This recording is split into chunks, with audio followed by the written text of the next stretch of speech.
three dangerous fugitives. One night, one house. Home isn't safe anymore.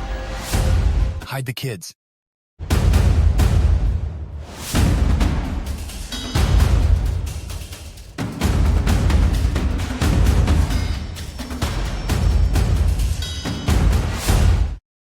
I'm 12.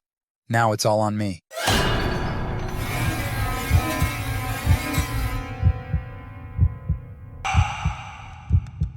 The following is based on a true story. There was an emergency broadcast from the news station. The TV lady said, 3 inmates have escaped from the county jail. They're extremely dangerous criminals. They could be armed. Lock all your doors and windows. If you see them, do not approach. Call 911 right away. They showed their mugshots. One of those guys looked super old.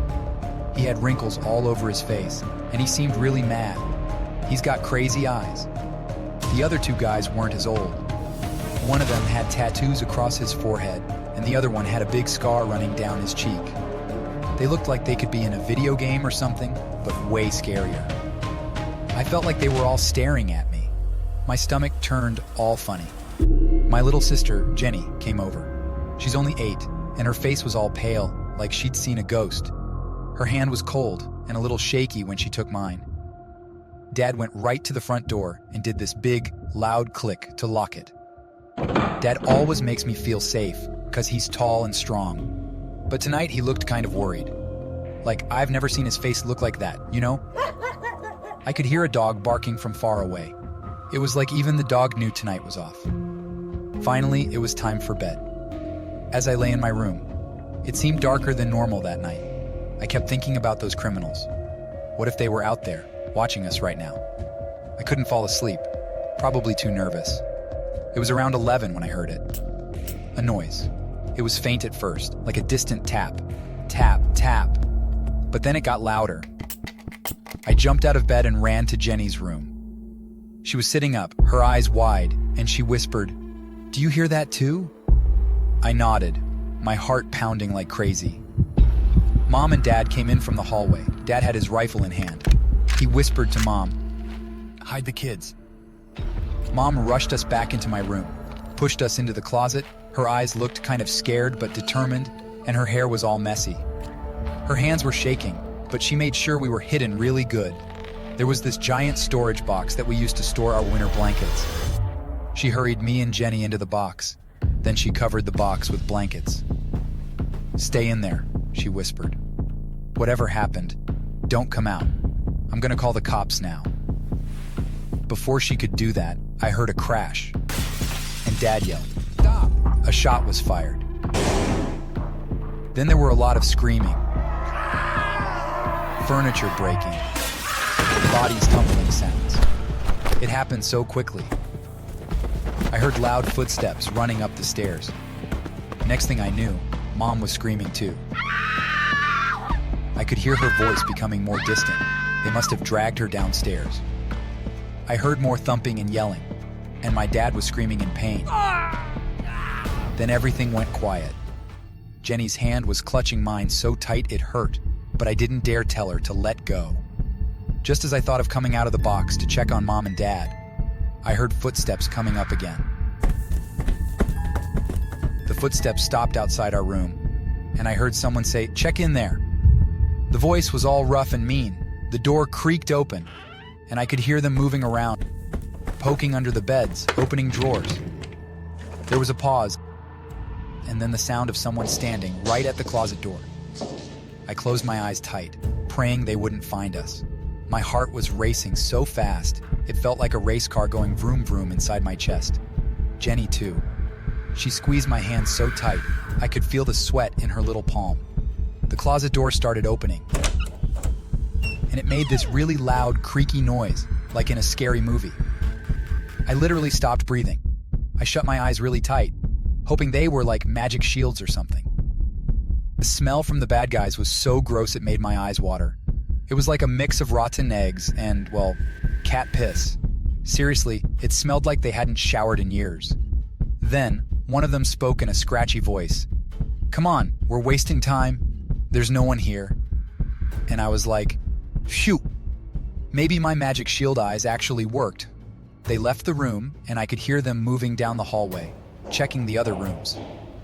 Jenny was about to cry. I put my hands over her mouth and held her hand even tighter. I wanted to run out and find Mom and Dad, but I knew we had to stay put. We had to be quiet. We could hear them arguing, laughing, breaking things downstairs. I had a feeling that they wouldn't come upstairs again.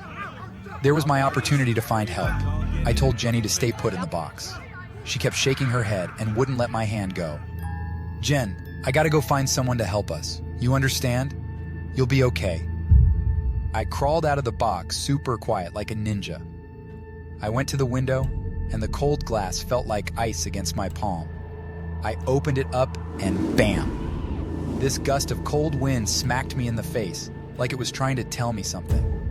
One of my action figures that was chilling on the windowsill got knocked over. I lunged to grab it, and it fumbled in my hands a couple times before I caught it. I was like, crap! That was close.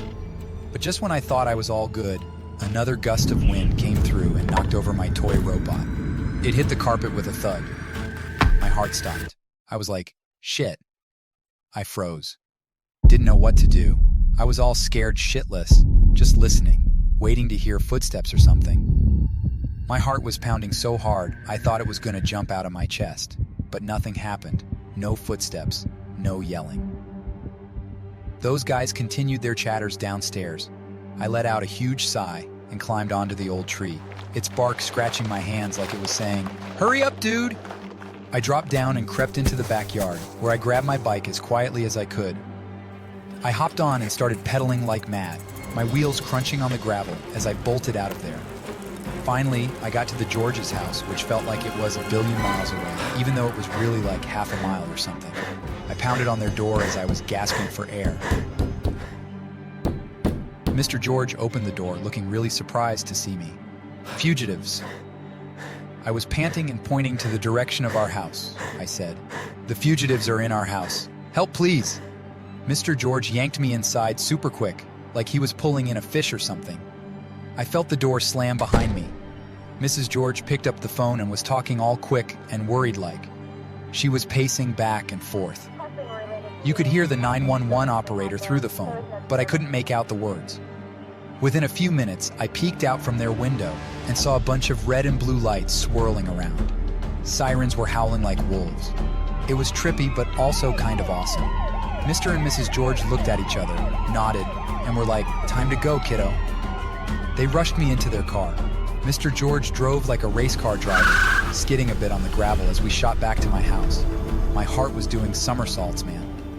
I couldn't wait to see Jenny and Mom and Dad, but also, I was super scared of what I might find. The police went inside, and I waited, biting my nails. Finally, they came out with Jenny. She was safe. I hugged her so tight. Mom and Dad were alive, but banged up. Mom had fresh cuts on her forehead, her blood dripping onto her face and blouse.